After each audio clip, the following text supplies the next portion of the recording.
بسم الله الرحمن الرحيم، والصلاة والسلام على أشرف المرسلين سيدنا محمد وعلى آله وصحبه أجمعين.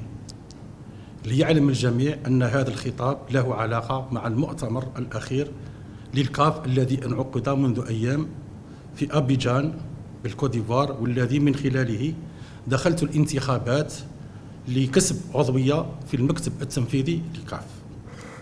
كما تعلمون، كسب عضوية في المكتب التنفيذي للاتحاد الإفريقي لكرة القدم كان من أهم الأهداف التي كنا نعمل لأجلها ونطمح للوصول إليها في إطار الاستراتيجية التي رسمناها وقدمناها أمام الجمعية العمومية للاتحاد الجزائري لكرة القدم. أوضح من هذا المنبر أننا بذلنا كل المجهودات واستعنا بجميع الوسائل المتاحة قانونا بما يتوافق مع أخلاقنا وقيمنا لبلوغ الهدف، لكن مع الأسف هذا لم يكفي.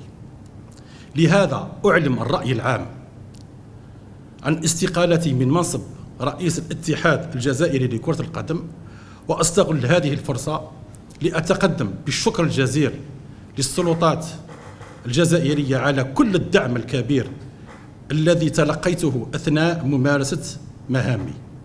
كما أشكر في هذا السياق الأسرة الكروية الجزائرية على الثقة التي وضعتها في شخصي.